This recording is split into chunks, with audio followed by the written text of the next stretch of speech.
السلام علیکم ورحمۃ اللہ وبرکاتہ۔ این کے قادری 222 چینل میں آپ کا خیر مقدم ہے۔ امید ہے کہ اللہ کے فضل و کرم سے آپ سبھی خیریت و عافیت سے ہوں گے۔ آج ہم آپ کے سامنے پہلی بار جو جمعہ ادا کیا گیا اور نبی کریم علیہ الصلاۃ والسلام ہجرت کے بعد کہاں رکے، اس کے تعلق سے ہم واقعہ لائے ہیں۔ امید ہے کہ یہ واقعہ آپ کو بہت پسند آئے گا، اور ایسے ہی بہت سارے واقعات، نماز کے مسائل، بزرگان دین کے فضائل و کمالات، وظائف کے لیے ہمارے چینل کو سبسکرائب کریں تاکہ ایسے بہت سارے واقعات آپ تک پہنچتے رہیں۔ بلا تاخیر واقعہ سنیں آپ۔ اللہ کے نبی آخری صلی اللہ تعالیٰ علیہ وسلم نے کوبہ شریف میں سب سے پہلا کام یہ فرمایا کہ وہاں مسجد تعمیر فرمائی۔ حضرت کلثوم کی ایک زمین تھی جہاں کھجوریں خشک کی جاتی تھیں، آپ نے وہ زمین لے کر وہاں مسجد تعمیر کرائی۔ یہ مسجد کوبہ کے نام سے آج بھی بہت مشہور ہے۔ 2 ہفتوں سے کچھ زائد یہاں نبی کریم علیہ الصلاۃ والسلام نے رہ کر مدینہ کی طرف رخصت لی۔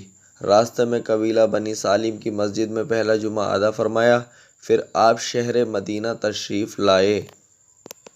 اللہ کے آخری نبی صلی اللہ تعالیٰ علیہ وسلم جب کوبہ سے مدینہ تشریف لائے تو کئی انصاری صحابہ نے عرض کی، ہمارے یہاں قیام فرمائیں، مگر آپ نے ارشاد فرمایا کہ جس جگہ خدا کو منظور ہوگا اسی جگہ میری اونٹنی بیٹھ جائے گی۔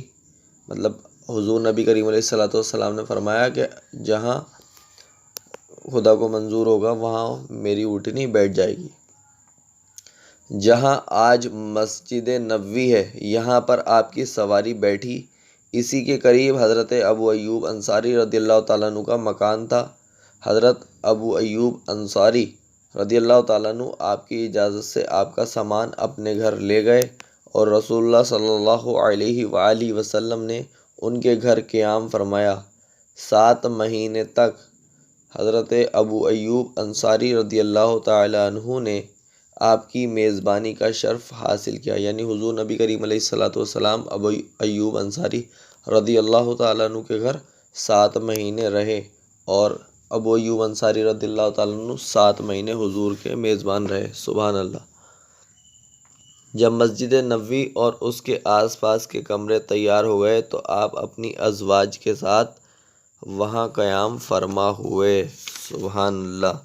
مدینہ شریف میں کوئی ایسی جگہ نہیں تھی جہاں مسلمان بجماعت نماز پڑھ سکیں، اس لیے مسجد کی تعمیر وہاں بہت ضروری تھی۔ اللہ کے نبی صلی اللہ تعالیٰ علیہ وآلہ وسلم کی قیامگاہ کے قریب ہی بنو بخار کا ایک باغ تھا۔ اس کی زمین اصل میں 2 یتیموں کی تھی۔ آپ نے ان دونوں یتیم بچوں کو بلایا۔ انہوں نے زمین مسجد کے لیے نذر کرنی چاہی، مگر اللہ کے آخری نبی صلی اللہ علیہ وآلہ وسلم نے اسے پسند نہیں فرمایا، اور حضرت ابوبکر صدیق رضی اللہ تعالیٰ عنہ کے مال سے آپ نے اس کی قیمت ادا فرمائی، یعنی حضرت ابوبکر صدیق رضی اللہ تعالیٰ عنہ سے مال لے کر آپ نے اس کی قیمت ادا فرمائی۔ وہ نذر کرنا چاہتے تھے وہ یتیم، تو حضور نبی کریم علیہ الصلاۃ والسلام نے منع فرما دیا تھا۔